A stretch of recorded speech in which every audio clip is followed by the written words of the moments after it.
Notice to the public, if you wish to address the council, please complete the public wishing to address the council form located on either end of the counter and give it to either the chairman or council clerk prior to the beginning of the meeting. Individuals addressing the council should be respectful of others in their choice of words and actions. We'll begin the meeting in approximately 1 minute.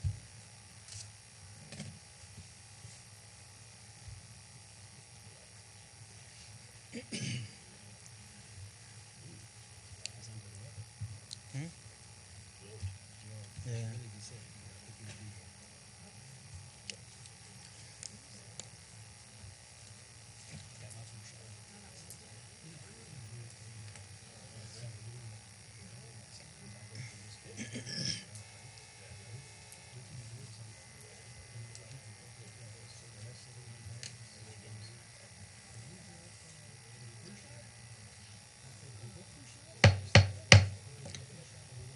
All cell phones, pages, and electronic devices used for communication should be silenced for the duration of the meeting. We'll have an invocation by Councilman John Davy, a pledge of allegiance by Councilman Carl Harding. Please rise.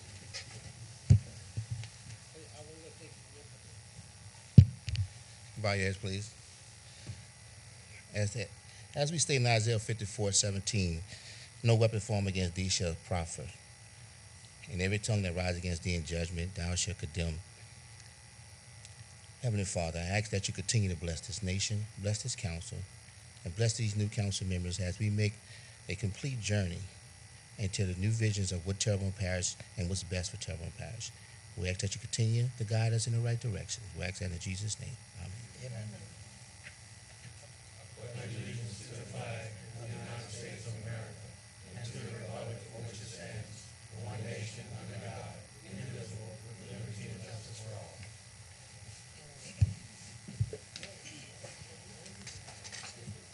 We'll call the meeting of Wednesday, January 15, 2020, 6 p.m. to order. Can I have a roll call, please? Mr. Navy, Mr. Harding, Mr. Michel, Mr. Amade, Ms. Domingue, Mr. Daring Guidry, Here. Mr. Babin, Mr. Dirk Guidry, Mr. Trosclair. Here. Mr. Chairman, you have a quorum present. Thank you, Mr. Hampson. Before we get started, I want to recognize in the audience we have State Representative Beryl Amade and former councilman and current constable of Ward 1, Mr. David Hebert. First item to approve the minutes of the regular council session held on December 4, 2019. Move Mr. Darren Guidry. Second, Ms. Jessica Domingue. All in favor? Aye. Any opposition? Motion carries. Distribute the minutes of the regular council session held on December 18, 2019. Distribute the minutes of the special council session and inauguration ceremony held on January 9, 2020. Approve the manual checklist November 9, 2019. Move Mr. Darren Guidry. Second, Mr. Carl Harding. All in favor? Aye. Any opposition? Motion carries.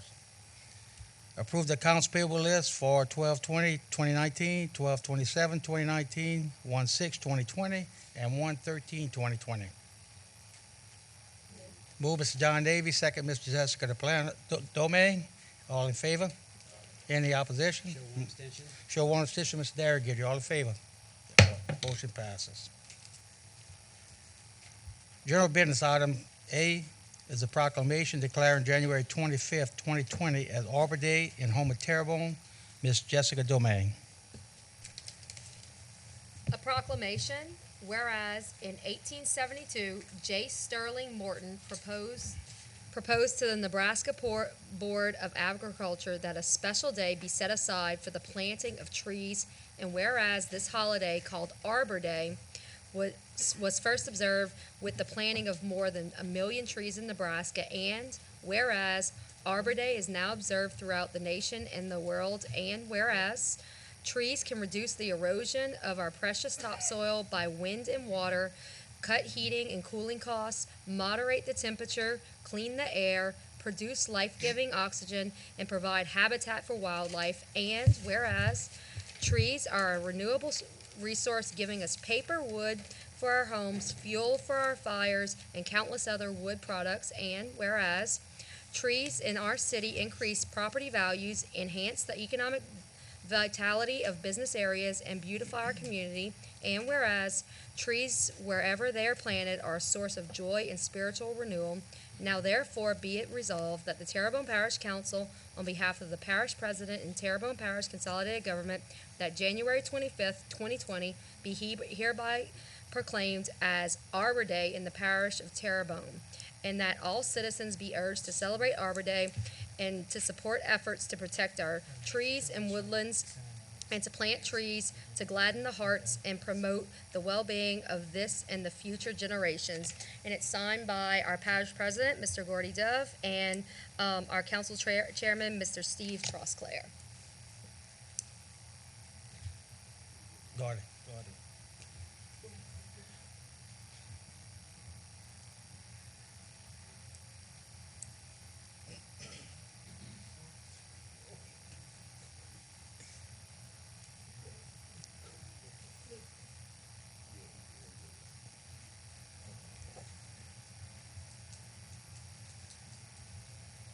You want to get this to Linda? Okay. You Thank wanna you very much for State our your name and address, proclamation. please. if you don't I'm mind. sorry? State your name and address. before Okay, you- Trudy Abear, 1218 Ellender Street in Homer. We all know you. I know. Okay, thank you so much for the Arbor Day proclamation. We appreciate your help.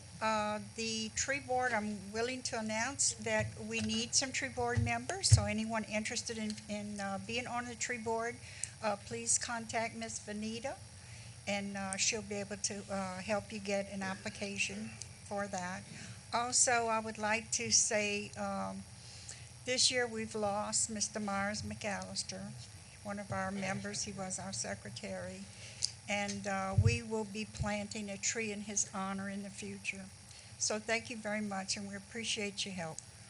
Okay, Mr. True, we have a speaker life. You just hang tight for a second. Mr. Navy. I just want to commend you on the great job that you all are doing off the little intersection over there off of Tunnel. It's Uh-huh. great. I think you all are going to do a great job beautifying it, and I want to commend you on that. Thank you all very much. It's well needed. Trust me. I know. And you're doing a great job. Thank you very much. I appreciate it. Thank you, and Miss Jessica Domingue. Miss Trudy, can you let us know there's a program? I believe it's on Saturday. They can go pick up trees. Is that On the library? Saturday, January 25th, is going to be our Arbor Day tree giveaway. So anyone wishing to have trees or want to plant trees, we will have trees that at no cost. There are going to be 200 trees from Apache Corporation, and they're going to be in gallon pots, 3-gallon pots. And then we're going to have 800 sampling seeds. So anybody interested, you want to plant some cypress trees at your camp or somewhere like that in Terrebonne Parish, thank you very much. Appreciate it. Thank you. Thank you, Ms. Rivera. Keep up the good work. Thank you. Mr. Pulaski. That tree giveaway at the libraries begins at 9 a.m., and that's the main branch of the library at 151 Library Drive. Just put that out Thank you. there. Seeing no further lights, we're going to move on to, before I move on, I was just handing a letter, it got to me late, coming from Councilman Gerald Michelle. Please accept my apologies for not being in attendance tonight's meeting due to not feeling well. I will keep myself informed of matters on the agenda and items needing my attention. Thank you for your understandings. Okay, item B is upgrade on drainage pump generators and other projects. Mr. Toops. Thank you, Mr. Chairman. If you would refer to the reports that were distributed, the first item is Enterprise Marine. We just finished this project this past week.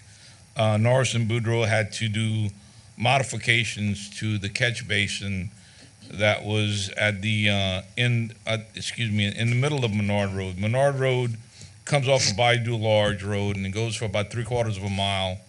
It makes a hard right and then a hard left. It goes all the way down to the Homer Nav. Well, right at that first hard right, that was a catch basin, and there we dug a shallow swale ditch to the main ditch that leads to the pump, and we had to tie the swale ditch into the catch basin, and that was completed this week. So This project is now complete, and the pump is working both on diesel and electric.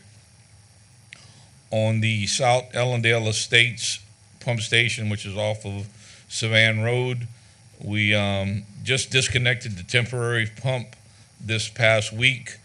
The drive unit pad has been built up to a plus 7-foot elevation, and the new hybrid diesel electric over hydraulic drive unit was put in place. The 30-inch pump is operable using the diesel engine at the present. Sleek is on standby to connect the power to the meter, and Shockwave is presently installing the electrical control panel. We changed out 4 48-inch diameter PVC culverts. We changed them out to metal because of the load of the machines used to maintain the levee, and they have to cross over these culverts every day. And each of those 4 culverts have 4 flap valves that allow for gravity drainage. We anticipate this project to be finished by this time next month. On D7 Smith Ridge down in Chauvin, we got word from the vendor that the housing assembly should be delivered by the end of this week, and hopefully we'll have it installed and back running by the end of next week. There's a new item on the pump report, and that's D10 Mayfield, and that's off of 4 Point Road in Dulac. This is a scheduled replacement for this pump station. We took 2 of the pumps off of the old Bayou Neuf station.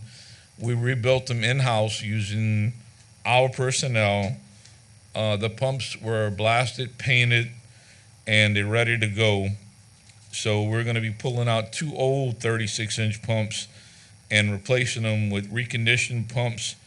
And while we're doing this, there's some piles to be replaced and some rotten decking to be replaced also. So when we do it, we're going to be doing one at a time. And so we'll always have at least one of the 2 pumps running at this pump station. The next report is the emergency generator report. We have 23 emergency generators. All of them are fully operable, and they were run as of yesterday. The next report is a new report that President Dove asked me to give to you, and this is kind of a snapshot of the capital projects, and this is the first time I'm presenting it to the council, so we can make this whatever you want. This is in addition to the reports that you get from the engineering firms every 2 weeks. It's just a report on the basics, what projects are going on, a rough cost, who's doing the construction, and an estimated time of completion. If there's any information you want added, if you want pictures, percent completion, whatever you want, please let me know, and I can customize a report to where it benefits you guys the most. And again, this is my first shot at it. I put the items that I thought you would be interested in. But again, if there's anything else you want me to add, on occasion we'll try to get pictures and put them up on the screen so that everybody can see the progress of our major capital projects. And unless anybody has any questions, this concludes my report. Okay, I see one light. Mr. Navy? Just a question. I know yesterday we rejected a bid for the Lapid Theater renovation. And I see that you have here that they're going to be looking at some additional funding or try to do some fundraisers. So we're not actually going to put it back up for bid at all.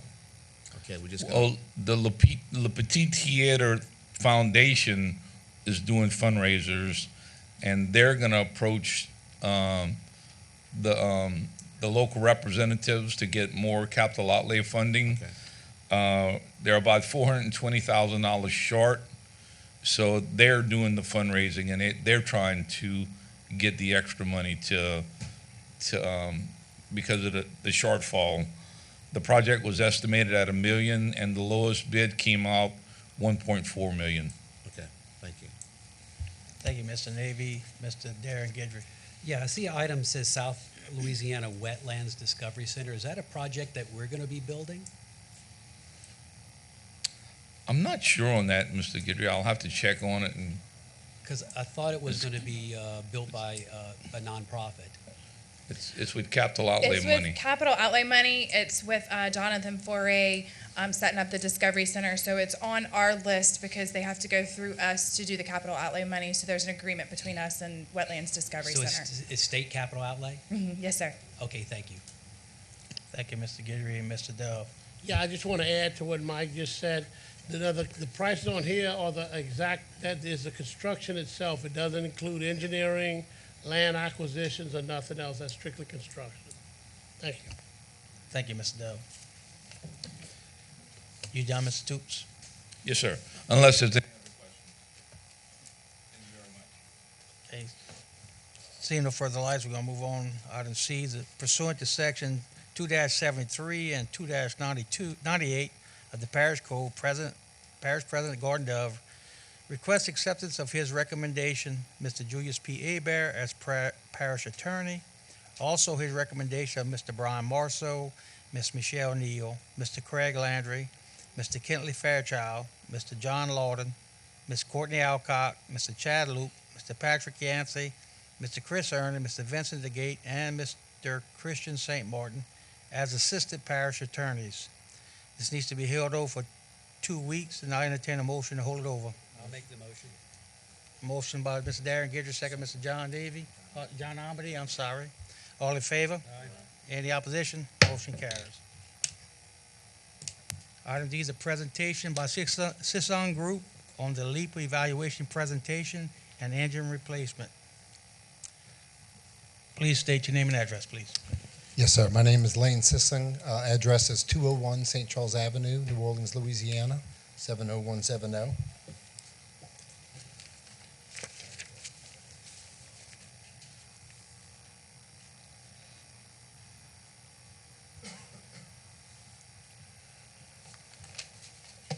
Good evening. Thank you for the opportunity to make this report.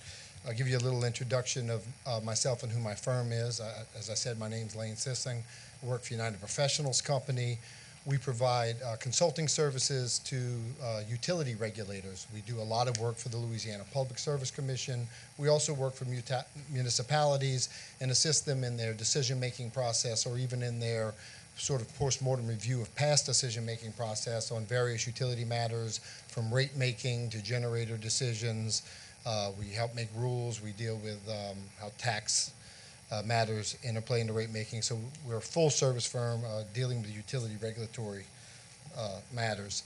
In this particular matter, we were engaged by Terrebonne a little while back to take a review of Terrebonne's decision to participate in the generator unit known as LIPA 1. It's a specific generator unit that Terrebonne Parish is participating in, and I will explain in detail how in a few slides as we go through this thing. And then also, as I look at the decision, I think it was important, as I understood my engagement in working with the administration, to sort of frame it in terms of a lessons learned, to kind of go through the process, what was known at the time that decision to make, what we need to know as we go forward in making any future decisions regarding generators, and also to see if there's what's out there currently that may or may not be able to be done with regards to that particular investment in LIPA Unit 1 or any other matters with, as I will go through in my slide, the world that has shifted around electric generation in the state of Louisiana.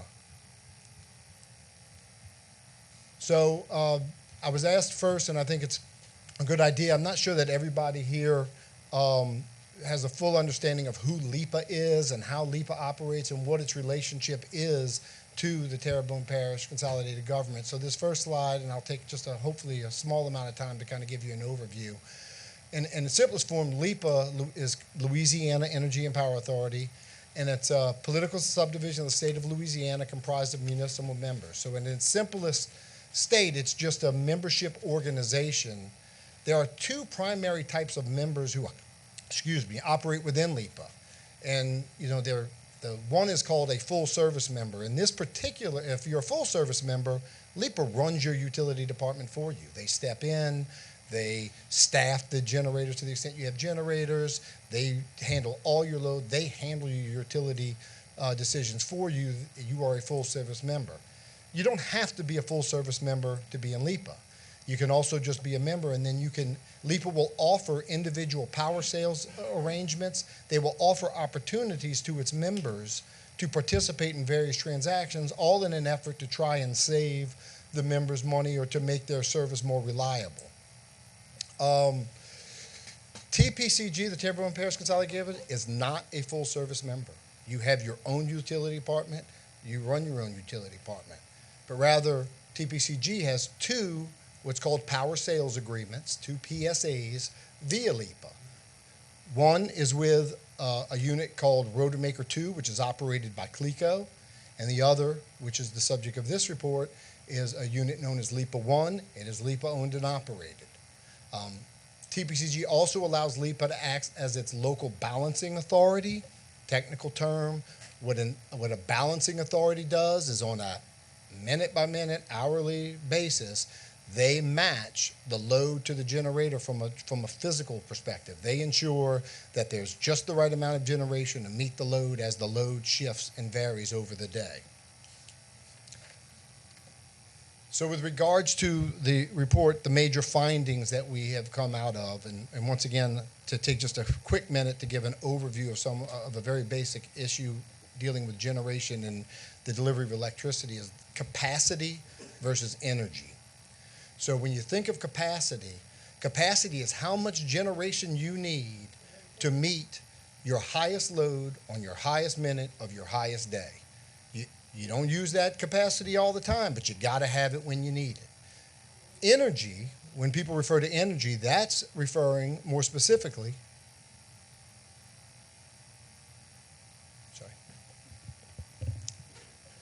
that's referring to the energy that is delivered on a minute-by-minute basis and that you're actually using. So if you're going to look at a decision in generators, typically, generation is historically planned on capacity. You want to buy enough generation and procure enough generation to make sure that at that worst moment, you have all the generation you need. The first observation that was made after going through all the documents is TPCG did not need capacity provided by LIPA 1.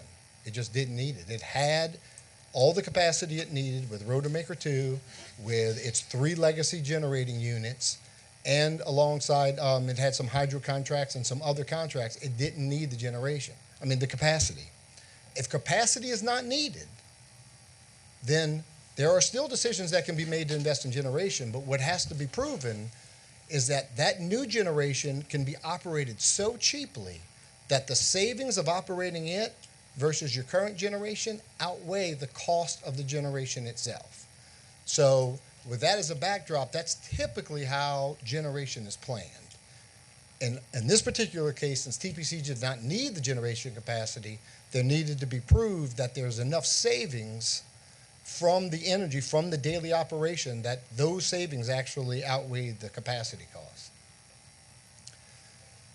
So as we look at how the Terrebonne's decision to invest in LIPA 1 came through, to participate in LIPA 1, this effort first began in 2008. In 2008, there were high gas prices and a very closed access transmission system. At the time, the utility, the cost to not only Terrebonne, but throughout South Louisiana were skyrocketing. There were, and every time someone would try to get a solution onto the Entergy or the CLECO transmission system, they would claim that you would have to spend a lot of money upgrading their transmission system, and it was very difficult at that time to try to solve these skyrocketing prices. So the effort began in good earnest to see if new generation could generate those savings I was talking about, if locally sourced generation could do those savings. The issue, after you go through the study, is that from the time that decision was made to look into that effort to the time in 2013 when the decision was made, the world changed. Completely different world we lived in. Gas prices came back down. They were moderated, and they were projected to stay moderate for the foreseeable future. Likewise, Entergy and CLECO, under severe pressure from the Louisiana Public Service Commission, had agreed to join what's known as a regional transmission organization, which was going to provide a much more open transmission system. And so that regional transmission organization is called MISO. You will hear me refer to them a lot in this presentation.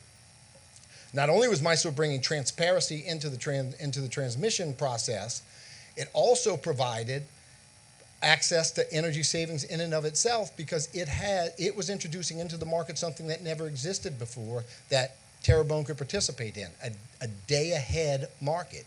Every day, Terrebonne now has access to the cheapest energy from Canada down to New Orleans, going into Wisconsin, going into Texas. The MISO region is huge, and the day two market provided Terrebonne with access to the cheapest generation in that region, which is constantly bid on a 15-minute interval. So, as I said, the world had shifted underneath the feet of the original thought in 2008, hey, we're constrained, we need access to relief, to, hey, the prices aren't that high, and now those constraints have sort of moderated. And going through, Terrebonne engaged in this process over 5 years, and there were numerous reports that were presented and well, I guess concluded, and some presented. And I can tell you at the very end, a last-second request was made for a MISO analysis.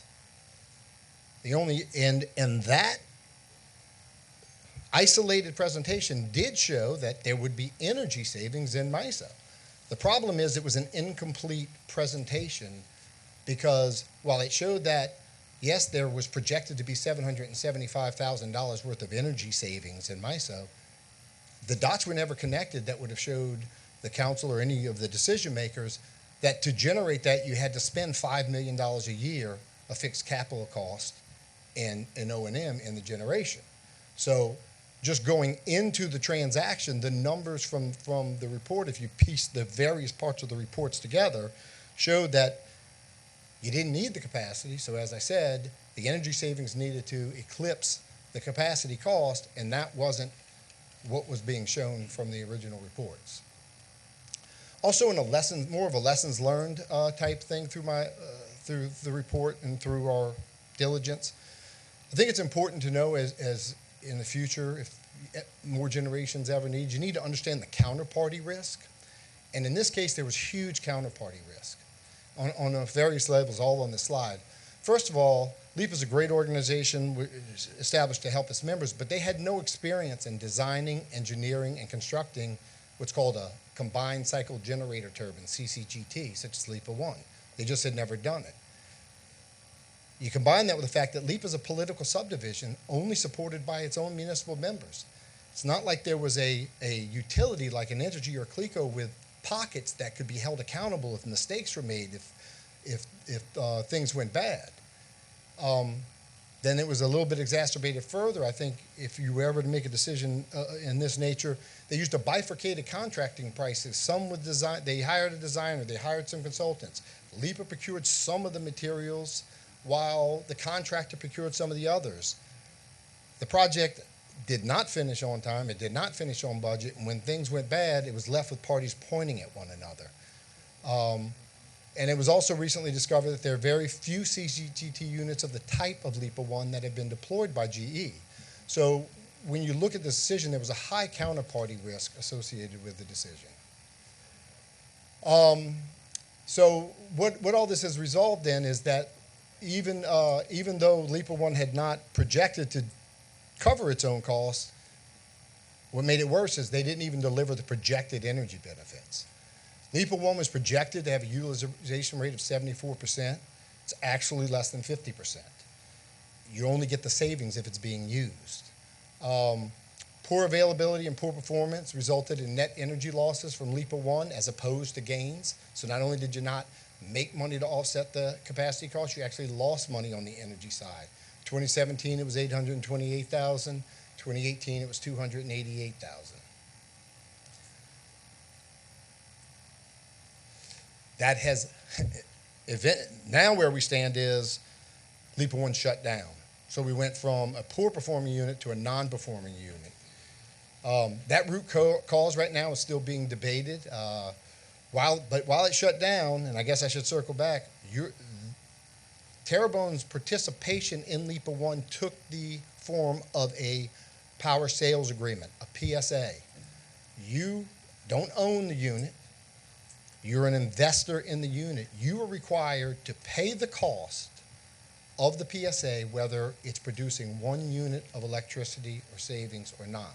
So while the unit is shut down and not generating any of the savings it was projected, you're still paying that monthly bond service bill that comes through the PSA. As of now, or should say as of December, the additional cost just to try to get it back into service was $6 million with no guarantees of performance thereafter.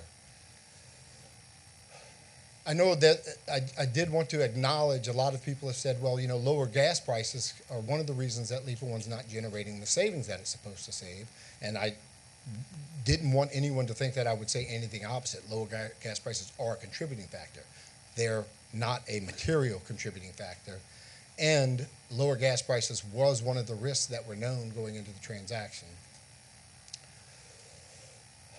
Lessons learned type of things, I think, as we went through, there was, as I said, numerous 5, 6 studies that we went through.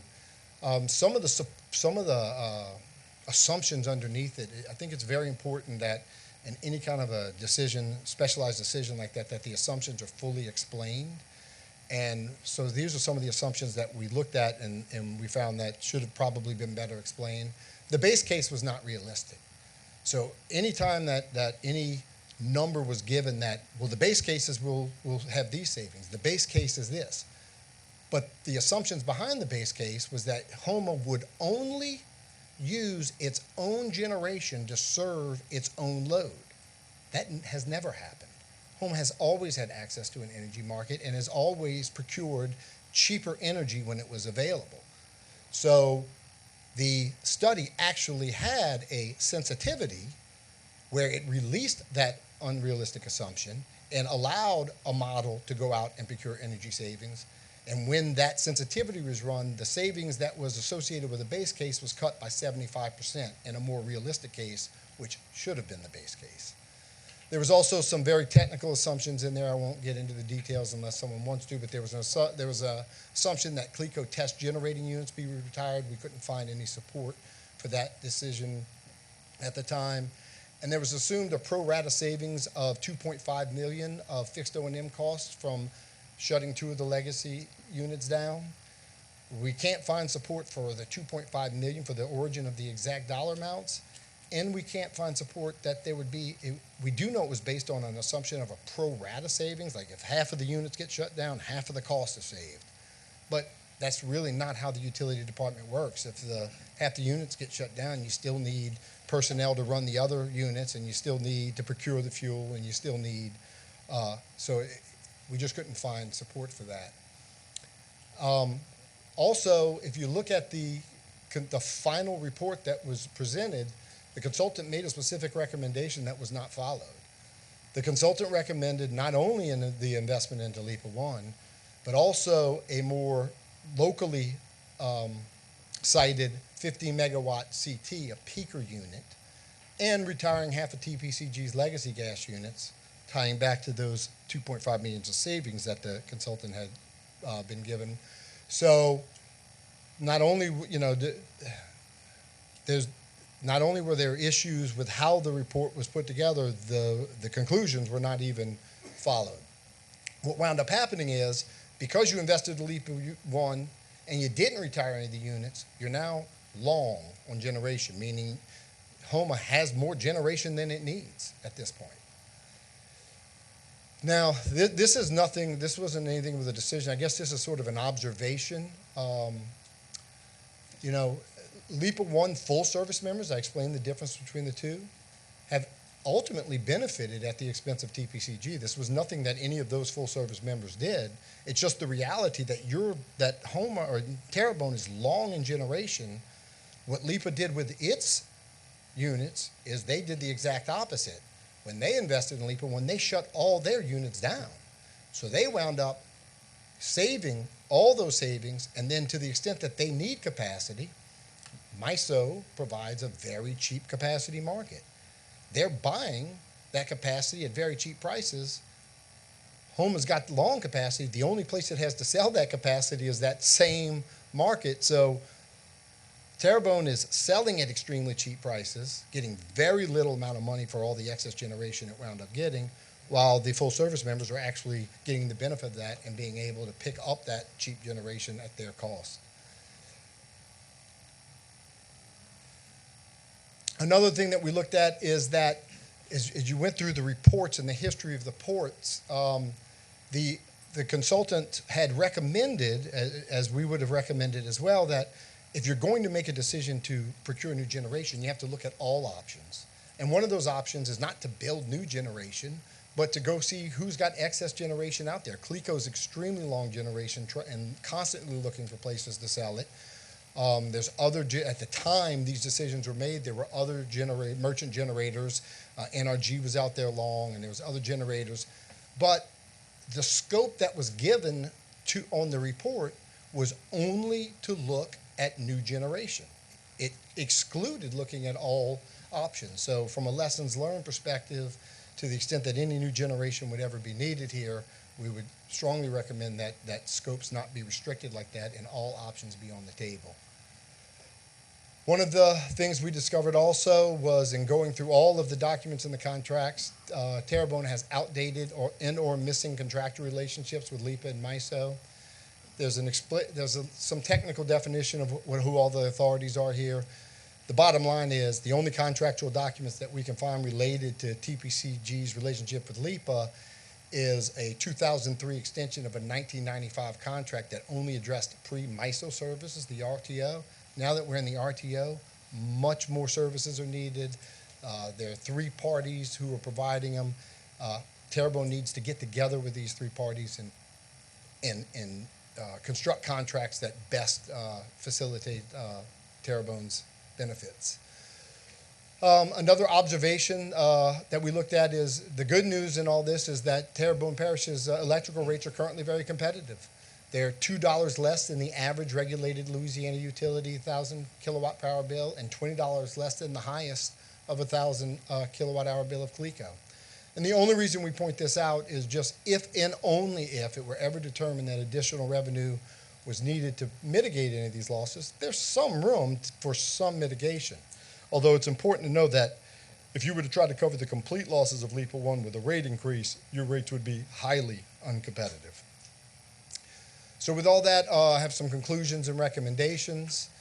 The first thing we were asked is, can we sell it? Can we get out of it? Well, you can't solve the problem by selling its ownership in LIPA 1. It was going to be extremely difficult, if not impossible, when it was inefficient, but now that it's shut down with question marks on its future, selling out of it is just really not feasible. Another conclusion and recommendation is even though you're long, the question is, well, should we just shut down some of our units? Not really, especially with LIPA 1 underperforming to the extent it is. All 3 units have had to be simultaneously dispatched for reliability in the region over the last 2 years, with LIPA 1's being out as it is. So it would not be, it would put a strain on reliability in the region for any of those units to be retired by option. But what I would say is, and I think it's very important that people understand how MISO works, if any additional significant amount of money needs to be invested into those units, that is a time when Terrebonne needs to stop and say, MISO has a process called an attachment Y process, and you tell MISO, we want to retire these units because it's going to cost all this money for us to keep it in service. MISO does a study, and if they find that they think reliability in the region would be damaged from shutting down the unit, they won't let you shut it down. You can't shut down the unit. But what they do is all those costs that it takes to keep the unit running, they allocate it to all of the people who get the benefit of that reliability until a reliability solution is designed. So it's very important that, as you move forward with these legacy units, I wouldn't recommend retiring them now, but I would recommend before you spend any money that you go through that process so you have a full understanding of what your options are. Another conclusion and recommendation, I kind of went this over already, some of this already, you need to update all your relationships with all the parties involved in MISO. You need new contractual obligations. 2 more things is MISO actually offers an opportunity for revenues that you need to take advantage of. To the extent a municipality such as Oklahoma invest in any type of line that can be dubbed as transmission, any kind of transmission investment, you're eligible for 30.9 credits. It's their tariff 30.9.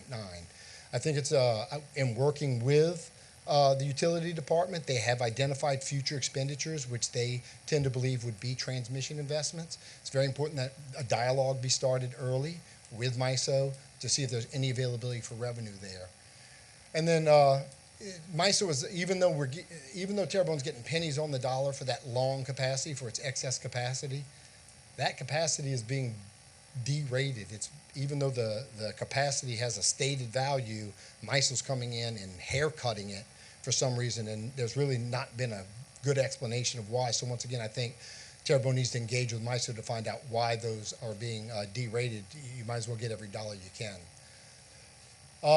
Finally, I mean, clearly, I think this goes without saying, there's plenty of decisions left to be made with LIPA 1. It's in shutdown mode right now. Money's being spent to try to get it back into action. It's extremely important that that the administration and the council stay vigilant and keeping themselves informed on it, and in making and understanding how any potential financing decisions regarding to that unit may negatively impact Terrebonne Parish.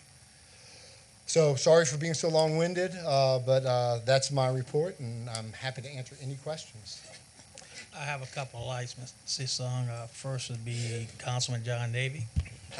First of all, thank you for your presentation. I really appreciate that. Just to put some questions I have to rest, so we could put this LIPA process to rest and move on and do some things that we need to do. I kind of got my own information here and went back and looked at a lot of minutes of our records from the council. Apparently, we've been dealing with LIPA and presentations of LIPA for a long time from previous councils, council. So, I don't know what happened to presentations in the previous councils. I only can know when I was served in 2012 when we was presented, and I think we approved it, whatever, in 2013. I can tell you this, what's disturbing to me and what upsets me is that a lot of information was not shared.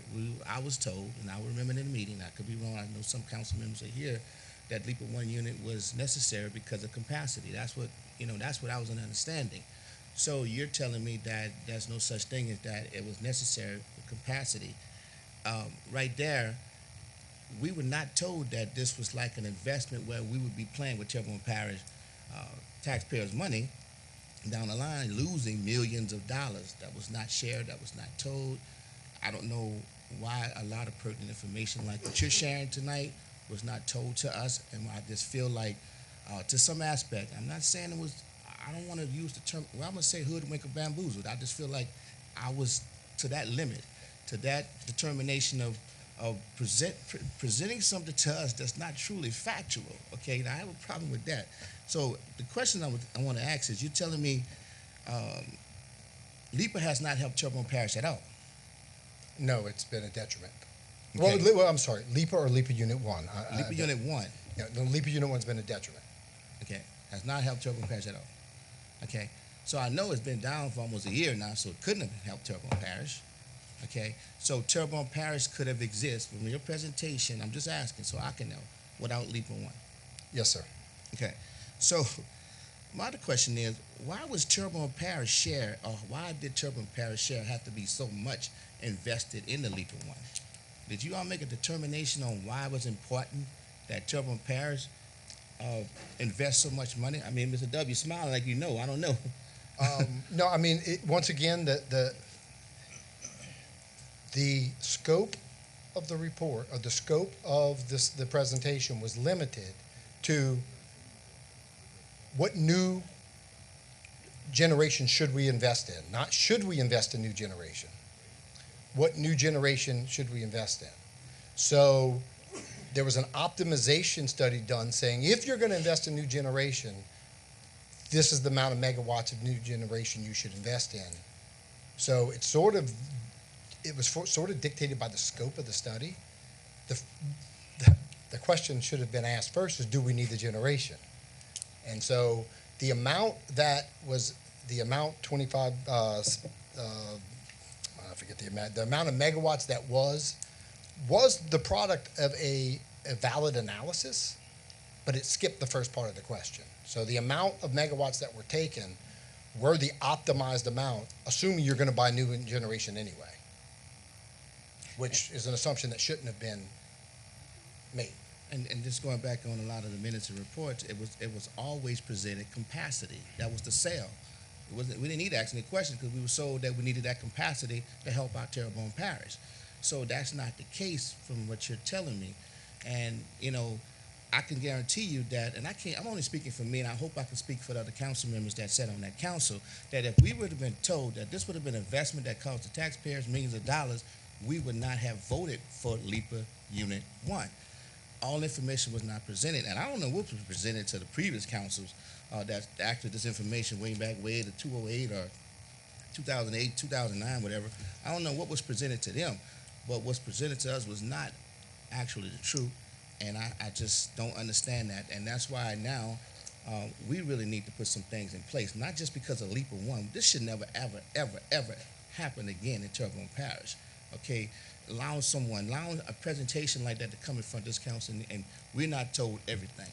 I just don't feel like we was given all the information, So you can't correct this. It's wrong now, okay? You're losing millions of dollars every year. Will it ever make money? Whenever they fix it, will it ever make money? I don't think it'll ever make more money than the cost. I think there will be there's a potential that if it comes back efficient, operating up to specs, up to capacity after this shutdown and after they fixed it, you might generate energy margins. You might be able to generate energy savings from running this unit as opposed to procuring generation elsewhere. But I don't think those savings will ever equal the $4 million in fixed costs you have associated with the capacity. Well, not just that.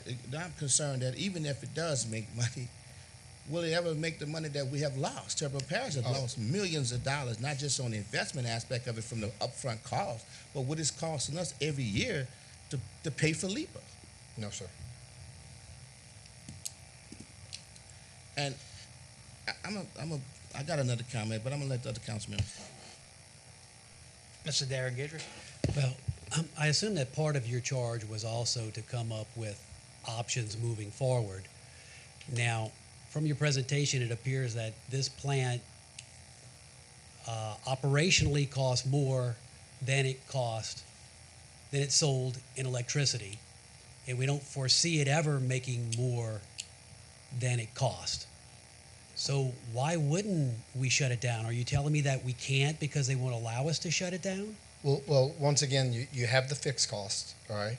Let's just ballpark, not $4 million in bonds, So you adding the fixed costs when you looked at the loss that it was generating? Did you add those fixed costs into that loss? It depends on which loss. There was a couple numbers up there, so let me try to break it down a little bit. So you have in your PSA with LIPA, you have an obligation. Essentially, it's a pass-through.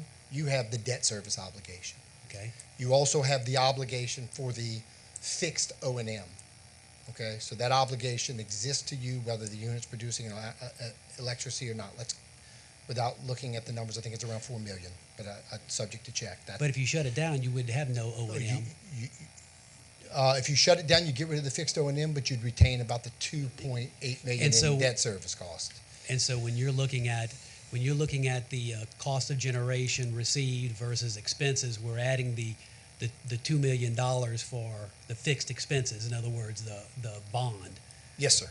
Okay. So if we take the bond out of it, operationally, if that was paid for, would it make money? If it was meeting its projected and expected specifications, yes, it would help mitigate the fixed costs. So the energy savings would help mitigate the fixed costs that you have to pay no matter what, if it met specs. But the question is, will it ever? And that's a question that is being looked at, sort of at the LIPA level, as they sit and determine. It's being investigated right now. It's been shipped off to another unit. It's being upgraded. So your professional opinion is, then should it be fixed? Should it be? I mean, I believe at this point it should be fixed to see if I mean, it's sort of like a sunk cost. I think that if it comes back as GE has said it will come back, and it produces, and there'll be a year-long warranty with regards to it coming back under those terms, I think that it should produce enough to at least cover the cost of getting it, this potential $6 million right now. Then I think you have to keep a constant eye on it for that exact question that you're asking. You're going to have to look at it year after year and say, hey, does it make any sense to keep this thing open? I mean, we're sitting here, we're either breaking even or we're losing money. You know, maybe we just cut our losses. And I think that is a decision that you would want to review as you go forward. I think at this point, you need to get it back up in service and see. Thanks.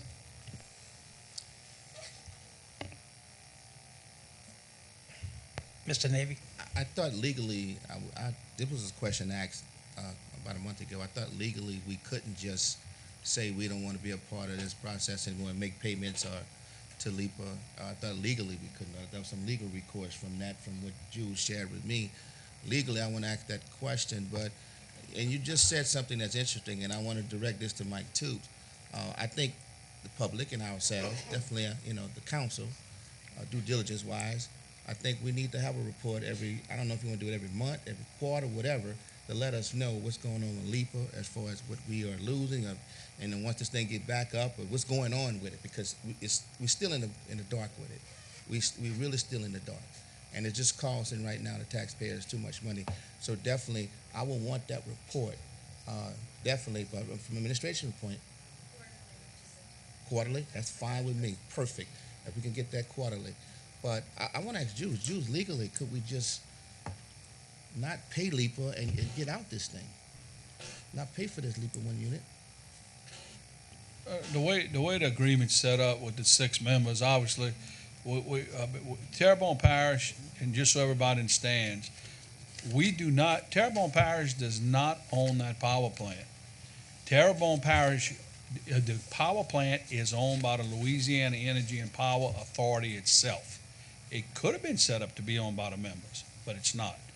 What Terrebonne Parish bought into was they bought into a contract. So you have the rights to a contract. But as Lane explained, LIPA has no money. So LIPA depends on its members for its bud. Okay, so the way the contract's set up, you would need to substantially sell off those assets and dispose of it. You would have to get these smaller members to agree. And as Lane explained, one of the problems is the fact that the overcapacity is benefiting those other members. We are getting, right now, you're paying for 25 megawatts, $3.3 million in approximately fixed cost. That's to pay for the plant and equipment to build. That's the note. Let's say the note on the bond. You're losing approximately in operational losses about $700,000-800,000. The plant has been shut down actually since June of last year. The new engine is being installed right now. It's close to being in the test phase to up and run. So the losses have gone up a little bit, but actually because it's not that much because they were losing money to begin with. So, I mean, Candace can tell you, we've looked at the numbers. I think it's an additional $300,000 in losses from the operational losses. So circling back, we have the vast majority. There are smaller members. We in business with the other members are Morgan City, Vidalia, Blackman, Rain. It's very, very small communities, and they have a smaller amount. I know the question came up, so legally it's very difficult. We just can't back out. I mean, we back out, you're going to get sued, and you're going to get sued likely by the bonding company. I mean, and the way the contract was drawn up, I mean, a bonding company is like a bank. They're lending you money. So when they're lending you money, they want every bit of protection that they can have. And there's a pledge of the power utility system, which is basically the revenues that are generated from it. So a question was also asked earlier, Lane, concerning whether or not other people did not participate or it had an effect on how much megawatts we wound up with. Because out of the 64 megawatt we've come to learn, that's considered a little bitty plant in the scope of energy plants that are built. Today they built big plants, 500 megawatts. And Lane, you know more about that. You do a lot of. But in any event, to answer the question was there other communities that did bow out? Yes, there were other communities that chose not to participate. I believe, Lane, if we're correct me wrong, Lafayette was one. And Alexandria for sure, and I think Pineville. But those for sure, Alexandria wound up doing its own thing. It actually built, I believe they bought 8 units themselves. They bought about 68 megawatts that they built and everything for about $89 million. Of course, they own it. So some communities did bow out. But legally, we would get sued if we tried to just say we're going to stop. I think it's, I know Mr. Dove has been to the meetings, I've been, and he's on top of it. And there have been discussions that, hey, when do you just cut your loss? Of course, you're never going to be able to cut the loss unless you get that plant back up and running. So, and then you look at it, do you dispose of it? Now, the other members have different considerations because nobody else is actually running the type of operation that Terrebonne runs. The other 5 members are full service members, as I recall. So we the only one that has an interest in this LIPA 1 and has our own utility system. So, I mean, we taking care of a big family. But Stu, wait. It sounds like to me that LIPA is benefiting, LIPA 1 is benefiting the other 5 members. Are they actually benefiting out of this, or are they losing too? According to the analysis with Lane, you can better explain it, but it appears to me from what Lane's explained that the other members benefit because of in other words, MISO, we have too much capacity. We had about 16 megawatts more than what we need, and correct me if I'm wrong, Lane, but MISO won't take it. So the only market we have for it is LIPA.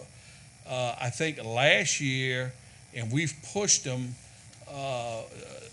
they bought those 15, 16 Candace, correct me if I'm wrong, but I think Candace, the first year in LIPA, they gave us $4,000 a month for those. It came up to $48,000, I think, for the first year.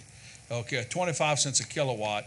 And we kind of raised stink with them, saying, Jesus Christ, we're paying you all this money, and for 25 megawatts, we spending $4+ million a year, and you giving us $48,000 for our 16 megawatts. So we asked Lane about it, and Lane said, well, and because somebody else is your loss is being used to help offset those other communities are benefiting from this capacity because they don't have the capacity. They don't have plants. They got, Morgan City is really in the catbird seat because they got a plant in their backyard and they got rid of their utility plant. They don't need it. So Lane could better explain it. I think this year they're giving us 7,000, Candace, and was that about 6,000? And they went up a little bit. They went up a little bit on the payment of the megawatts. So we're not benefiting from that. Lane could better explain it. In 2 things, I'll try to be quick. So I apologize if I led you to believe that you can make a unilateral decision. You absolutely can't. My point in evaluation was to go lobby at LIPA to convince everybody else why they need to shut it down as well. You don't have the unilateral right, but Terrebonne being the largest member and taking the biggest loss needs to be very vigilant in making that case when the time comes to make that case. To answer your second question is, are they benefiting? Are they not getting the loss that Terrebonne's getting? So there's 2 pieces, right? There's capacity, all right, and then there's energy. On energy, they're sharing their percentage of the loss just like you guys are. Okay, so they're sharing that loss. They're able to offset that loss with savings from capacity because they retired all of their capacity. They shut everything down. They got all those savings, and now they turn around and they go buy capacity from the MISO capacity market, the same market you're selling in. the clearing price is awful. So logically, why would they go and advocate to shut LIPA down if they benefited from it, the other members? Well, because they're only benefiting on the capacity side, they're still losing on the energy side, and the capacity benefit isn't overriding the energy side, Okay. the energy losses. Okay, thank you. Thank you, Mr. Navy. Mr. Danny Babin. Yeah, thank you very much. It's a very comprehensive report. I wish, I'm not in the electricity business, okay? So I wish I'd have had the benefit of reading this prior to, so I could have asked more intelligent questions. The only thing I want to say, I happen to be on the council, as Mr. Dirk Guidry was and Mr. John Navy, and as Representative Beryl Amity sitting in the audience was at the time. And the implication tonight was that we were purposely misheld information. I do not believe that to be true. I do not think that the consultant or the prior administration or prior electrical or utilities department person or anyone with LIPA purposely withheld information from us. Did they have shoddy information, or were we in some type of transition in time because of utilities, the cost of natural gas changing, the oil economy going down? There was a lot of things that hit us all at one time. But I just wanted to dispel the myth that someone purposely kept this from us, okay? I think a lot of factors came into play that affected this. Did they have shoddy construction at the plant and cost overrides? Yes, they did, okay? Did they have a bad turbine design? Yes, they did. I still don't understand all the legal end of it, why there was not more retribution involved from GE because they had problems in other areas with the same type of turbine. I don't quite understand it all. I'm not ashamed to say that I don't understand it all, okay? But I just do not feel that we were purposely misled or held back information back when we made that decision. I think it was the best information at the time perceived by those individuals, okay? In today's market, that's probably wrong, okay? And your report shows that, is what I'm trying to say. So, again, I'm not disputing your report at all. I wish I would have had the benefit of reading it more in depth prior to this particular meeting, because I think I could have come up with some other questions that you could have answered, all right? Yes, and I certainly was not my intent to put ill intent behind any of this. As I said, I tried to fashion this as a lessons learned. Sure. Of okay, this is what was done, this is, how it happened, but it was not my intent to put ill intent to anybody in this process. And I don't think you did. Okay. I wanted to clear that. But there was an implication here tonight, and I didn't particularly think that was proper. All right. Thank you. Thank you, Mr. Babin. Mr. Dowd. Lane, there's no doubt from what we know now, we should have built a 15 megawatt. It was. I remember reading the report of $12 million peak performance plant on Barrow Street in Homer, Louisiana, and then that way you could start retiring some of this plant as you keep building on to it. I believe is what if I can appreciate all of this. Well, I will say this. As I said, the analysis, in my opinion, that should have been done was exactly that. You got to start with the question, do we need capacity? Mm-hmm. And then when you ask that question, you determine what shape is your current capacity in, and are you going to retire it? And then, so as I understand it, the plants are still up and operating today. There was not a necessary decision to retire the capacity. If you were going to do any replacement of generation, I agree with you that Heinz, sort of looking at it without a detailed analysis, it would make much more sense from Terrebonne's perspective to build a local peaker to replace any retired generation. That would be something that would make a lot more economic sense, because you're replacing an older unit with a new unit that's locally located, that will deliver your reliability concerns. Peakers are what you can turn on quick when you need them. Okay, and now you're in the MISO market. In terms of delivering your base load, the power that you need every day, all day, you have access to the energy markets to do that. So, in hindsight, I agree with you that if I was coming into this fresh, I absolutely would say you don't need a CCGT remotely located. A peaker locally located would be a better decision. That's correct. You should have built it here.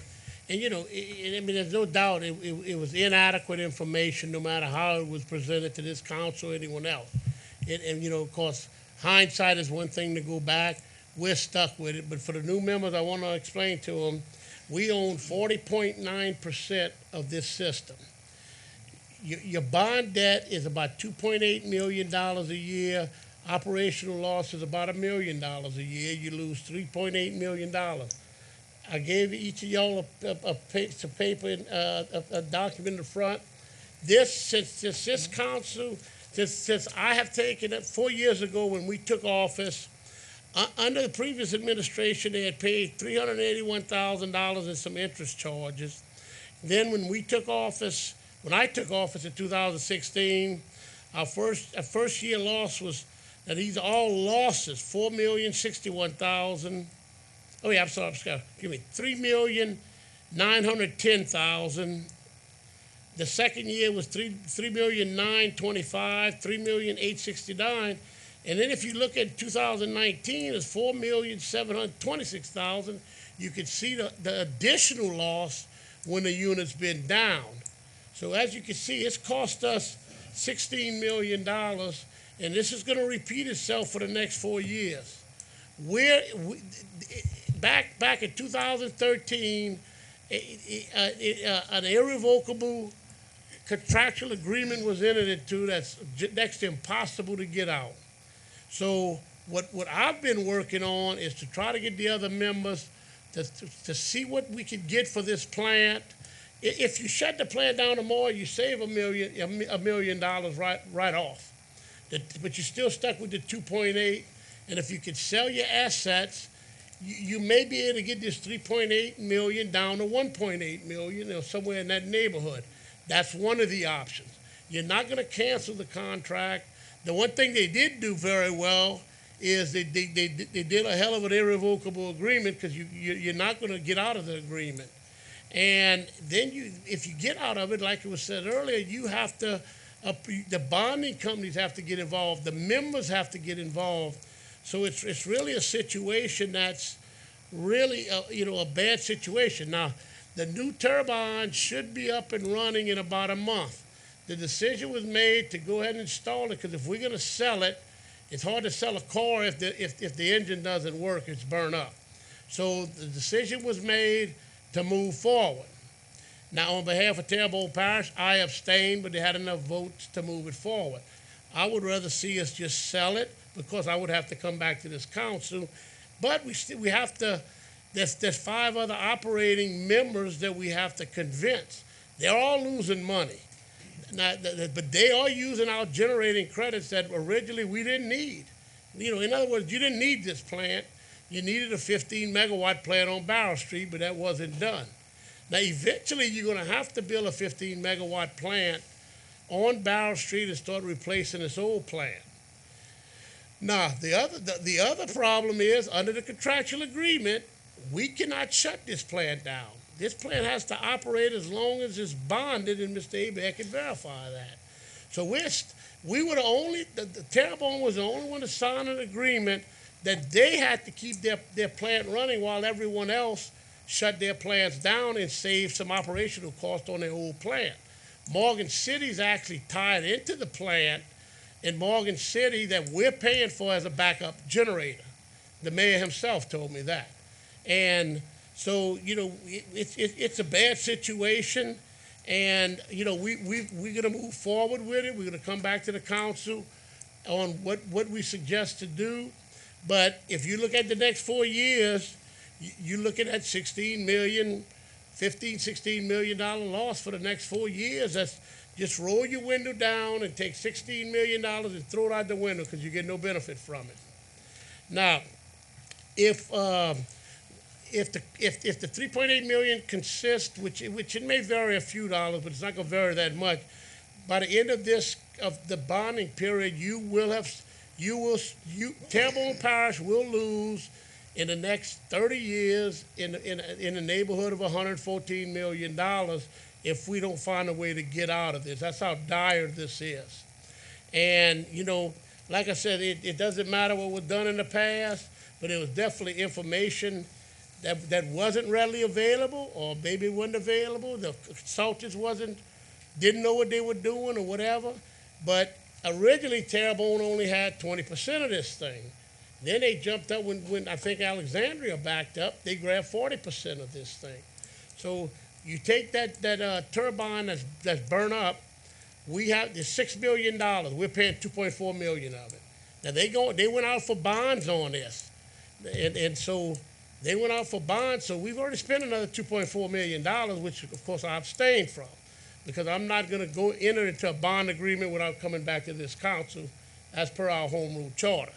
But they had enough votes without me. So it's I want to thank you, Lane. I mean, we've been back and forth on this stuff. I know more about this than I'd like to know about it, and we're just going to move forward with it. And it's just a terrible, terrible investment that we're stuck with. And now, another thing I plan to come back to you for, I think we can rededicate some of the millages in solid waste. And there's a couple of other millages we can rededicate to help cover some of the costs in public safety that has been coming out of the utilities, which I'm going to get with y'all later. And we need to put our heads together and come up with a solution to straighten out the utility fund. You know, we've still got a lot of money in the utility fund, but this is steadily dwindling it down, and we need to give it some relief. So we're going to work over that the next few months. And I appreciate y'all patience, and thank you, Lane. And we're gonna move forward from it. And any information on here, Mr. Hebert is very familiar with. Please call him if you want anything that you see in here. And so thank you very much. Thank you, Mr. Chairman. Thank you, Mr. Dove. Mr. Darren Guidry. You know, everybody says government should operate like a business. And being a businessman and being a small businessman, I knew every aspect of my business, but it was one industry, one business. But in government, we have to be an electric company, we have to be a gas company, a recreation company, a library, a ditch digging facility, a road building company. There's no way we can be experts in every industry.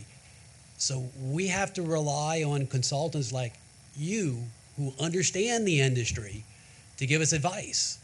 And we don't know enough to contradict that advice. All you do is get advice from as many people as possible. I could see how this situation might have occurred if the advice that was given was perhaps, you know, at the because of a timing issue or maybe just erroneous advice. I could understand how mistakes happen.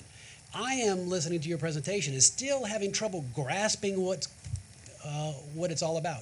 As I appreciate it, I believe Morgan City, say for instance, compared to us, I believe Morgan City had a very old power plant that was on its last leg, and I think they were faced with having to build, let's say, a 10 megawatt plant. So they look at this and, well, you know, maybe building a 30 megawatt plant is cheaper per megawatt than building a 10. So they get all these companies to build them a plant, so they don't have to build their own plant. So I guess they get a savings because they shut down that horrible thing that was costing them a fortune, and they got that savings, and now they're buying cheap. So even if they're losing money here, they're losing a lot less than they would have had to pay if they built the 10 megawatt plant, because they got all these other governments to go in with them, some that didn't need it. That is, I'm trying to simplify it, but is that what I understand why these small... That's a fair representation. As a matter of fact, what I have said as I've gone through this is every other participant needed Terrebonne. Terrebonne didn't need any of them. So if our plant was on its last leg, about to die, and we had made an investment and shut down our plant, we might have been saving like but that wasn't the situation when the investment was made, and that wasn't explained properly to the people who made that decision. That's correct. Well, I appreciate you coming. I still half-heartedly understand it, but hopefully before we have to make a decision, I'll fully understand it. Okay. Thank you. Thank you. Mr. Navy. And I want to thank you again because, like I said earlier, what I didn't fully understand, and I understand now, is that when it was presented to us, the last council, we were told that the capacity was needed for Terrebonne Parish. That's the reason why they was doing the Leap of One investment. The capacity. That is the misleading aspect of it, according to your report. Terrebonne Parish didn't need any more capacity. And not to be trite, but I mean, the proof is in the pudding. You still have all three legacy units up and running, and you're long the exact amount of capacity that you invested in LEPA 1. And once again, that's what I meant by the misleading aspect, that we didn't need the capacity, but it was presented to us that we needed. Thank you, I sir. understand, yes, sir. Mr. Dove. Yeah, I just want to bring up a couple of more things. Another reason of the $2.8 million cost on a bond is the bonds were issued at 5.25% interest, which is very, very high. And that wasn't Terrebonne. Terrebonne's bond rating at that time was about what it is now, AA. But what happened is these, Vidalia, Rain, Plaquemines, and these other small municipalities had their bond rating wasn't as good. So in essence, when we entered in an agreement with someone who wasn't as good a credit financial shape as Terrebonne, instead of paying a 2.5% bond, you're paying 5.25%, which is, that's a high risk bond, and Terrebonne shouldn't be paying a high risk bond. Remember, when we did the Go Mesa bonds, we paid them 5.5% only because we didn't have to pay it back if the federal government cut us off. But we should have paid 2.5%. But it was getting into this agreement with smaller cities like Rain. And another bad thing, and I hate to bring up the negative stuff, but we are responsible if Rain doesn't pay their money.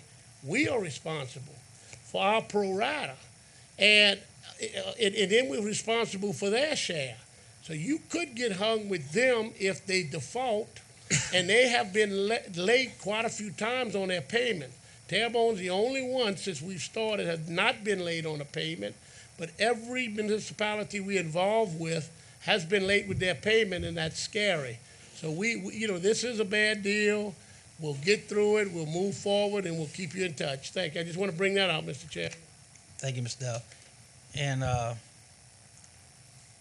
Jude, you got something?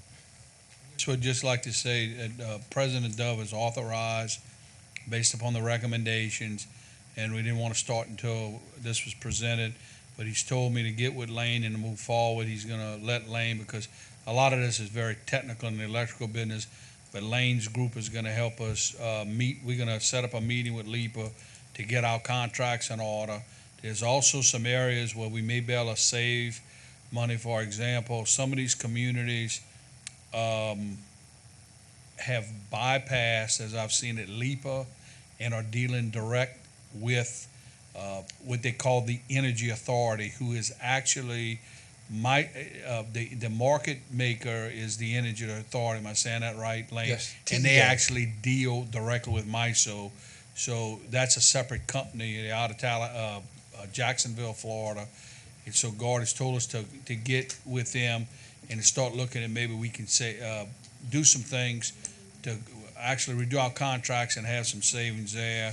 There's regulation why. I know we need to get into evaluating that, what Lane was saying, because then what happened is that MISO would absorb part of the cost of the units if they wanted to keep them up and running.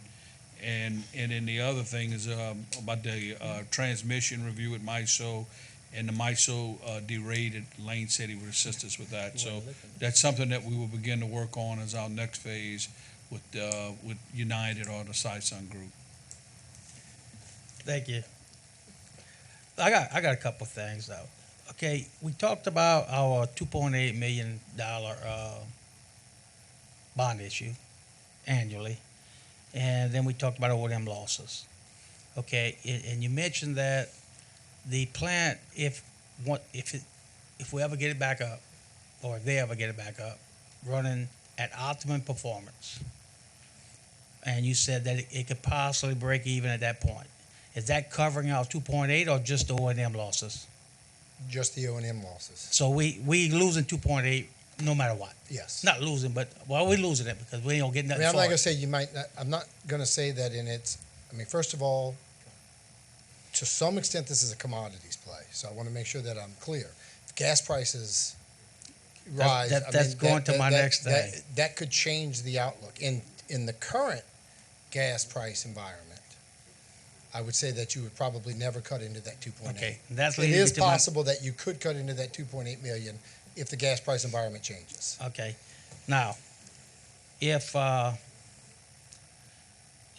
you know, had the gas prices stayed where they were when this thing was brought in, had the gas prices stayed elevated, what position would we be in now as far as our losses? Would it be less or more? You'd still be losing, but you would still be losing.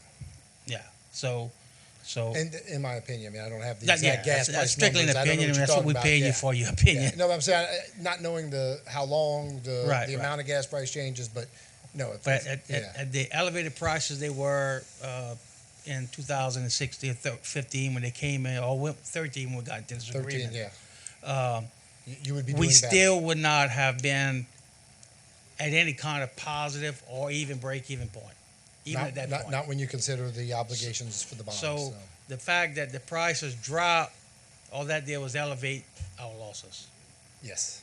Okay. So it seems like, and getting back to everybody, you know, what people were saying is that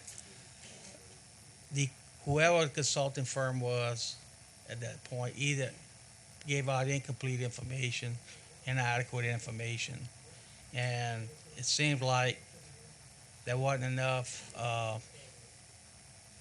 investigation research done by our administration, in my opinion. That's all I got. Thank you. Mr. Babin. Since Steve brought this up, I think it's a good question. We all agree that the construction costs for this plant went way over what they should have been. And again, I'm just hypothetical here. If the construction costs would have not have been high, not have been absorbent like they were, and gas prices would have stayed like they were, we may have gotten to a revenue neutral situation.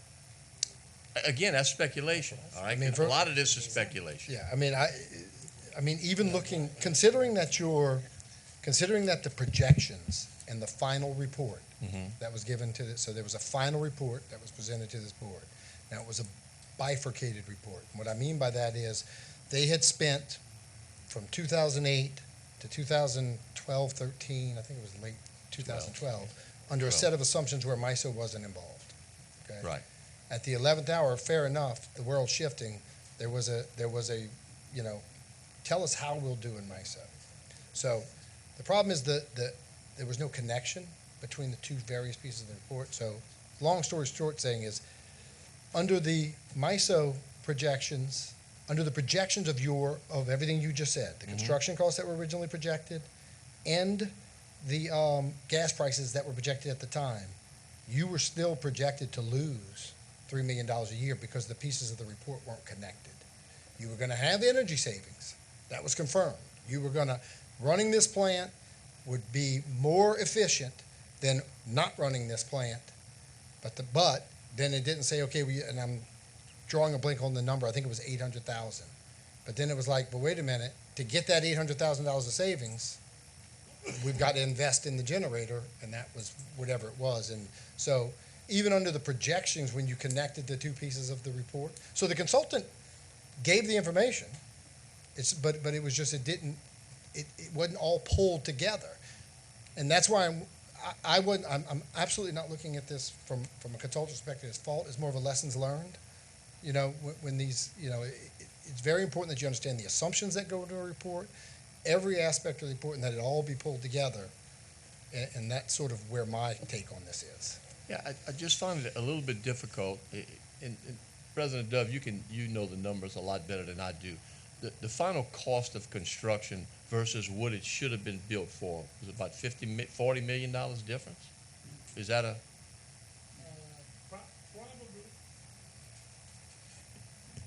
From based on what was it, Alexandria, it would be about $40 million difference.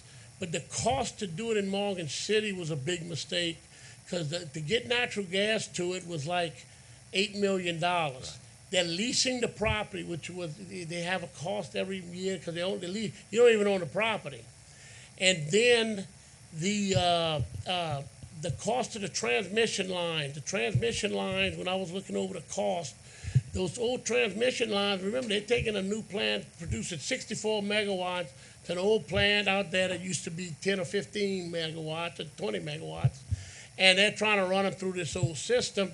So all that had to be changed. So the location, now it was even suggested in there to build that thing here in Terrebonne Parish. I even read that. And but at the end of the day, your loss, I agree with him, it would still be $3 million no matter what, because the problem is plants are built in 500 and 1,000 megawatts, and they're being built for about $900, $900,000 per megawatt. We built, when I say we, I wasn't here at the time, but the contractual agreement in 2013 was $1,873,000 per megawatt. So yeah, they spent far too much on this power plant. And first of all, you don't build a 64 megawatt plant and invest in it. If you want to invest in something, you invest in a 500 megawatt plant, and that's what your entities and all build, these huge plants, because they build them more efficient. So I hope that answers your question. I'm just trying to grasp the concept of if we would not have had $40 million worth of cost overrides, we'll call it, on the construction. Well, no, it wasn't cost override. It was the contractual agreement that was entered into at the time. When they looked at it, if someone would have went out and said, okay, wait a minute, these plants are going for, I mean, Sleeker, first thing Sleeker came in my office when I tried to sell it to Sleeker, they said, we build these plants for 800,000 a megawatt. We never buy that plant because, so someone didn't look at the cost that they went into. It wasn't overrides. The overrides, the only override is the contractor came back and sued at the end, because another mistake they made is they gave the equipment to one guy and they gave the installation to another guy, which was a total mistake. And that's why he brought up LEPA wasn't qualified to really build these type of plants. And so every time the boat hole or something didn't line up, that contractor was charging extras. But that didn't hurt it. It's the original contract that was entered into was the killer. I read it. I mean, it should have never been signed, I'll be honest with you. Okay, well, that answers the question. I mean, I'm trying to draw a comparison between what it should have cost and what it actually cost. And if that difference is $40 million, and we knew at that particular point we were going to lose $3 million on it, okay, I can't see how it equates to the $4 million today, when our share would have been, let's say our share would have been $20 million. I'm just trying to. But remember, your operational loss is $2.4 million a year. We have 40.9% of that, so we run about $1 million a year. Our share of the operational loss, because you're operating a very, very small plant. Remember, our plant is 80 megawatts just for home, but this thing is only 64. It's a little toy, and so that's the problem when they did that. And way back in my younger days, back 40 years ago, I used to install generating plants on drilling rigs, and it hasn't changed. I mean, the bigger the megawatts, the more economical it is to install and operate. I mean, that's why you have it.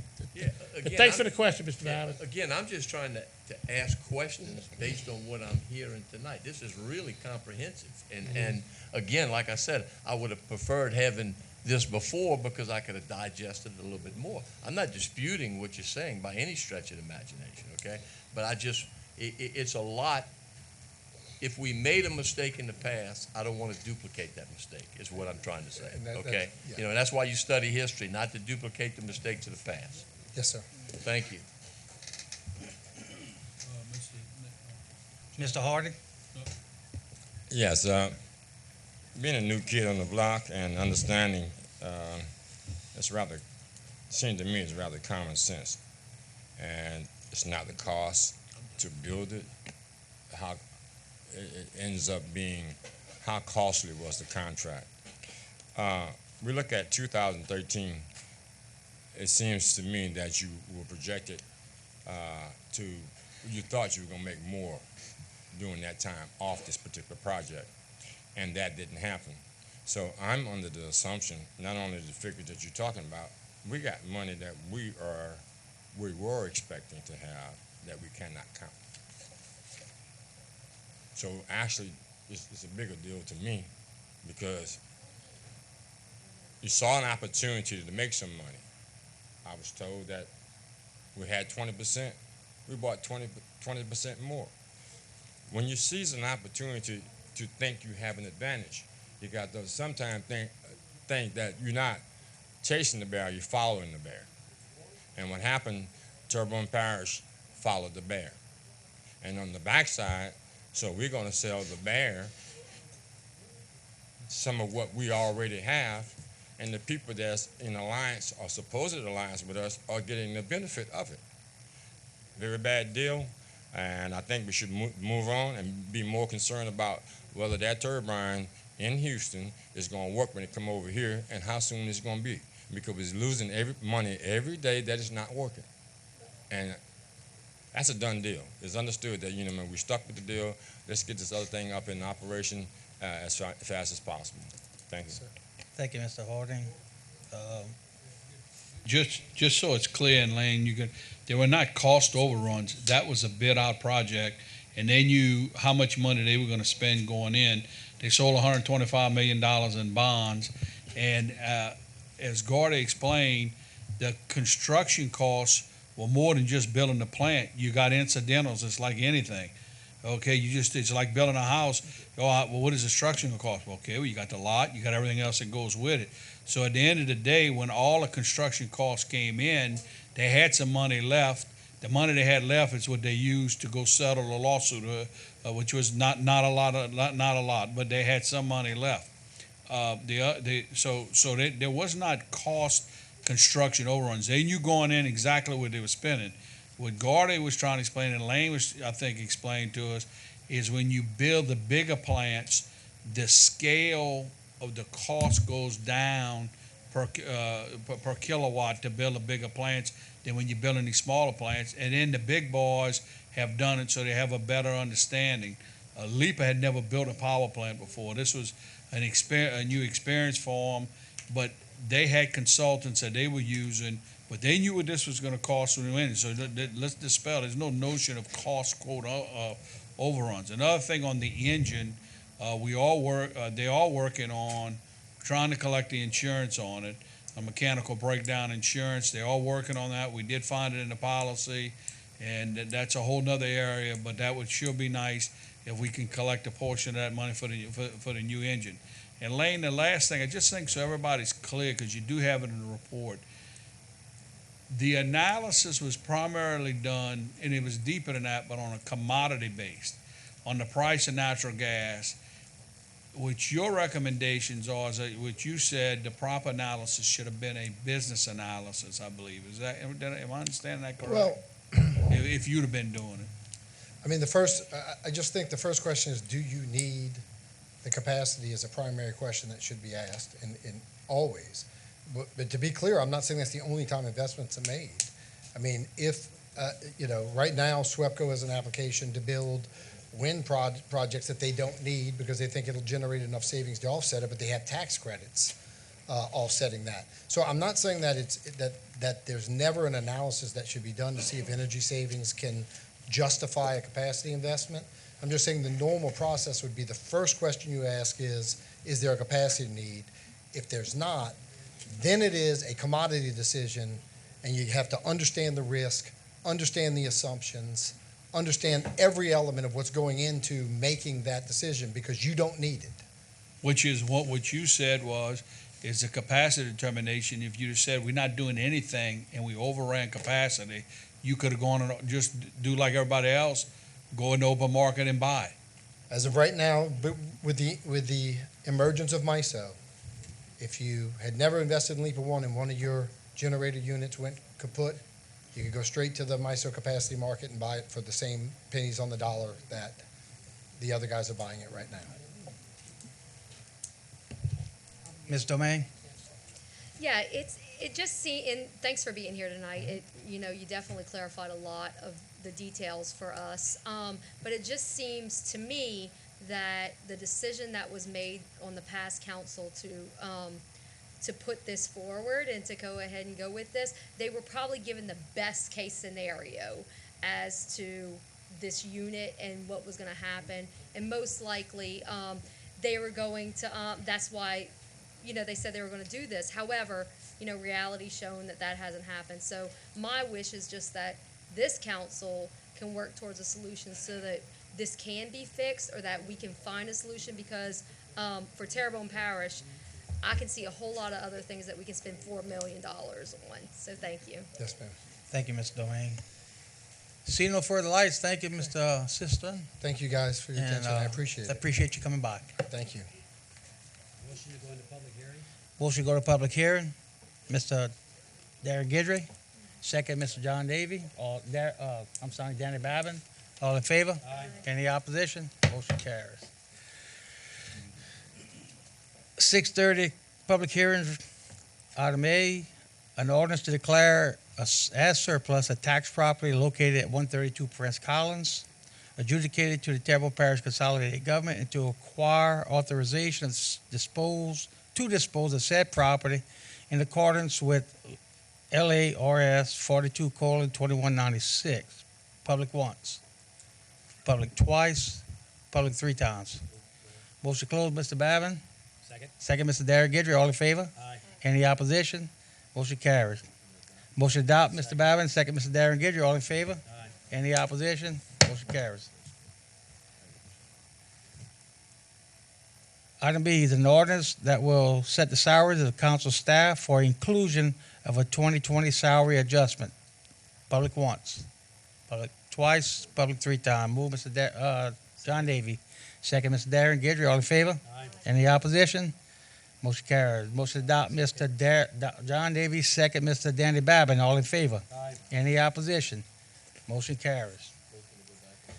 Motion to go back to Mr. Regular Order. Mr. Babin. Second, Mr. Darren Gidry. All in favor? Aye. Any opposition? Motion carries. Public wishing to address the council. Ms. Talisa Clark would like to address the council regarding renaming a street after a legendary icon in Terrebonne Parish. Ms. Talisa Clark is not here. We're going to move on to item B. Speaker cards. We have no speaker cards. Committee reports. Budget and Finance Committee, Mr. John Davy. I can make some motion that the council accept and ratify the minutes of the Budget and Finance Committee held on January the 14th, 2020. I have 3 public hearings. Not yet. An ordinance declaring a 2011 Ford F-450 with service by the Unit 46 from Homer Fire Department having a value of $15,000, and a 2003 Sterling L7500 pressure washer truck, Unit 3162 from Gravity Drainage Department having a value of $15,000 as surplus, and authorizing said items to be disposed of by any legal approved methods, and calling the public hearing on January 30th, 2020 at 6:30 p.m. Also, an ordinance to amend the 2020 adopted operating budget of the 5-year capital outlay budget of the Terrebonne Parish Consolidated Government for the following items and provide for related matters: General Fund Animal Shelter, $25,244. Louisiana Highway Safety Commission Grant Award, $95,410. General Fund and Workers' Comp Office, $183,347. Administrative Building Elevator, $220,000. Road District Number 6, $125,000. And calling the public hearing on said matter January 30th, 2020. Also, an ordinance to declare a surplus as tax property located at 125 and 129 Raleigh Drive, adjudicated to the Terrebonne Parish Consolidated Government, and to acquire authorization to dispose of said property in accordance with LARS 47 RAS 472196, and calling a public hearing on said matter Thursday, January 30, 2020, 6:30 p.m. Have a motion by Mr. Navy, a second by Mr. Harding. All in favor? Aye. Any opposition? Motion carries. Public Services Commission, Mr. Harding. I make a motion that the council accept and ratify the minutes of the Public Safety Commission held on January 14, 2020. I have no public hearings. Have a motion by Mr. Harding, second by Mr. Navy. All in favor? Aye. Any opposition? Motion carries. Community Development and Planning, Ms. Domingue. Make a motion that the council accept and ratify the minutes of the Community Development and Planning Committee held on January 14th, 2020. I have 14 condemnation hearings. All the following condemnation hearings will be held on January 27th. at 5:30. Calling a condemnation hearing on the residential mobile home and accessory structure located at 292 Darlene Street, owned by Roy J. LeBlanc and Janine LeBlanc. A residential mobile home structure located on 301 Grace Street, owned by Robert W. Mulgrew and Sharon Mulgrew. Number 3, a residential structure located at 5960 North Bayou Black Drive, owned by the estate of Levy Bogan. Item number 4, a residential structure located at 628 Liberty Street, owned by Russell P. Guidry and Jerry D. Guidry Revocable Living Trust. Item number 5, the residential structure located at 624 Liberty Street, owned by Russell P. Guidry and Jerry D. Guidry Revocable Living Trust. Item number 6, the residential accessory structure located at 224 Douglas Drive, owned by Susan Edmondson Leeret. Item number 7, the residential structure located at 361 Dixie Avenue, owned by James M. Fonseca and Patricia Fonseca. Item number 8, the residential structure located at 136 King Street, owned by Elaine M. Nevers Williams. Item number 9, a residential mobile home structure located at 134 Kevin Street, owned by Reynold J. LaBeouf. Item number 10, the residential mobile home structure located at 134 Kevin Street, owned by Reynold J. LaBeouf. Item number 11, the residential structure located at 2384 Highway 665, owned by Joseph Levron and Ryan Levron. Item number 12, the residential structure located at 118 Crozer Drive, owned by Jesse May Williams, Willie Mae Williams, Darlene Williams, Oris J. Williams, Pearl Williams Johnson, Gail Williams Brown, Rose Williams Anderson, and Lily Denise Williams. Item 13, residential mobile home structure located at 428 Ashland Drive, owned by Cheryl Dean. And item number 14, a residential structure located at 215 Roselawn Avenue, owned by Dorothy McCall Hinchy, Paula Dean Hinchy, and that's all I have. Second. We have a motion by Ms. Domingue, second by Mr. Darren Guidry. All in favor? Aye. Any opposition? Motion carries. Item 4, street lights. As per Mr. Darren Guidry, second by Mr. Danny Babin. All in favor? Aye. Any opposition? Motion carries. Notice of meetings. Item A is approving attendance to the 2020 Annual Police Jury Association of Louisiana Convention held on February 12th through the 14th, 2020, Shreveport, Louisiana.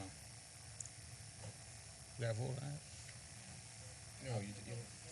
No, Okay, we'll do them together. Okay, and item B is approving the attendance to the 2020 Annual NACO Legislative Conference, Washington, D.C., February 28th through March 4th, 2020. I'll make the motion. Mr. Derek Guidry makes a motion, seconded by Mr. Amity. All in favor? Aye. Any opposition? Motion carries. Appointments to various boards and committees and commissions. South Central Human Services Authority, one expired term. Ms. Cheryl Turner would like to be considered for reappointment. Motion to open, close, and appoint. Open, close, and appoint Mr. Babin, second Mr. Darren Guidry. All in favor? Aye. Any opposition? Motion carries.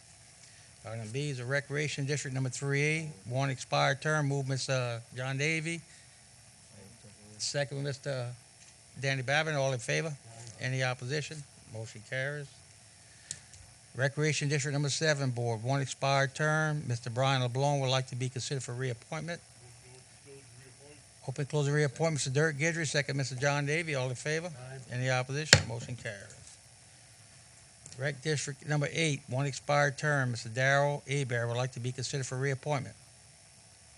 Motion to open, close, and appoint. Open, close, and appoint Mr. Darren Guidry, second Mr. Carl Harding. All in favor? Aye. Any opposition? Motion carries. Bayou Blue Fire Protection District Board, one vacancy. Motion to hold. Motion to hold Mr. Darren Guidry. Second, Mr. John Amity. All in favor? Aye. Any opposition? Motion carries. Bayou Blue Fire Cane Protection District, Bayou Cane Fire Protection District, 6 expired terms and 1 other vacancy. Mr. Ed Lawson, Mr. Travis Gravois, Ms. Kelly Graffinino, Mr. Nicholas Hebert, and Ms. Suzanne Carlos would like to be considered for reappointment.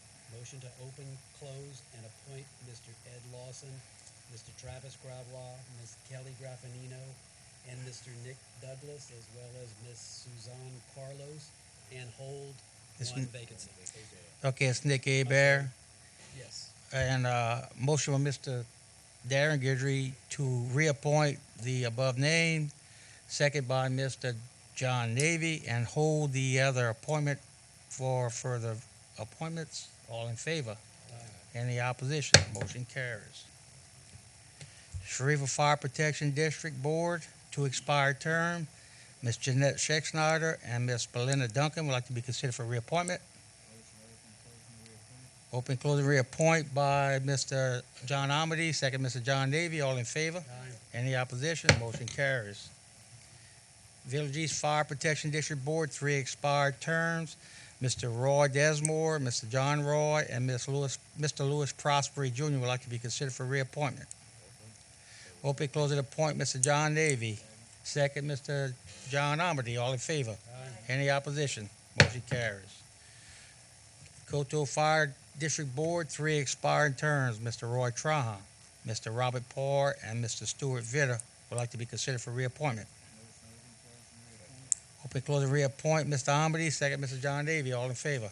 Any opposition? Motion carries. Fire District Number 4A Board, 3 expired terms. Mr. Kirby Verrett, Ms. Pamela Carlos, and Mr. Louis Petrie would like to be considered for reappointment. Open, close, reappoint Mr. Danny Babin, second Mr. John Amity. All in favor? Any opposition? Motion carries. Fire District Number 7 Board, Mr. Riley LaBeouf would like to be considered for reappointment. Open, close, and reappoint Mr. LaBeouf, Mr. Dirk Guidry, second Mr. Danny Babin. All in favor? Any opposition? Motion carries. Fire District Number 8 Board, 3 expiring terms. Mr. Michael Anthony, Mr. Johnny Marks, and Mr. Richard Price would like to be considered for reappointment. Motion to open, close, Mr. Anthony, Mr. Marks, and Mr. Price. Open, close, and reappoint all 3 by Mr. Darren Guidry, second by Mr. Carl Harding. All in favor? Any opposition? Motion carries.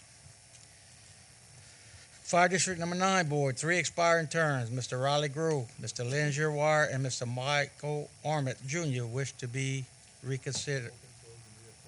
Open, close, and reappoint Mr. Danny Babin, second Mr. Darren Guidry. All in favor? Any opposed? Motion carries.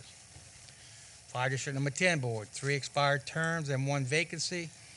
Mr. Samuel Small Jr., Ms. Regina Pierron would like to be considered for reappointment.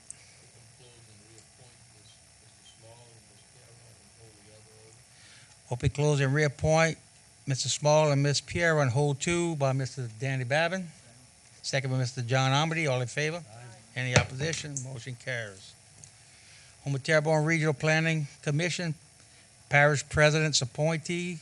Parish President Dove submits Mr. Joseph Sehan for reappointment and also submits Ms. Rachel Ellender for appointment. Open, close, and reappoint Joseph Sehan and appoint Rachel Ellender. I'm sorry. Mr. Navy makes a motion to open, close, and appoint Mr. Sehan and Ms. Ellender, and seconded by Mr. Danny Babin. All in favor? Any opposition? Motion carries. Fire District Number 6 Board, 2 expiring terms. Mr. Kevin Belanger and Mr. Kervin Chauvin would like to be considered for reappointment. Open, close, and reappoint by Mr. Danny Babin, second by Mr. Darren Guidry. All in favor? Any opposition? Motion carries. Thank you, Mr. Babin. Vacancies to various boards, committees, and commissions. Terrebonne Parish Tree Board, 4 expiring terms. Terrebonne Parish Library Board of Control, 1 expiring term. Recreation District 5 Board, 3 expiring terms. Terrebonne Arc, representing the religious community, 1 vacancy due to resignation. Announcements, Councilman. Any announcements? Okay, seeing no announcements, I would like to make announcement that everyone keep our law enforcement, veterans, active military, firefighters, and first responders in your thoughts and prayers daily. Miss Jessica Domingue. I would just like to thank all of the council staff and the department heads for the transition from the previous council to this council. I know, speaking for myself, I've learned a lot in 3 months and look forward to learning a heck of a lot more and working with you guys. So thank you so much for everything you guys have done so far. So thanks. And also, I know I mentioned it at the inaugural meeting, but I would like to welcome our new councilman, Mr. Babin, Mr. Amity, and Ms. Domingue to the council. And Mr. Harding, I'm sorry. Engineer reports. As per Mr. Darren Guidry, second Mr. John Navy, all in favor. Any opposition? Motion adjourned, Mr. John Navy, second Mr. Darren Guidry, all in favor. Good evening, ladies and gentlemen. First meeting under your belt.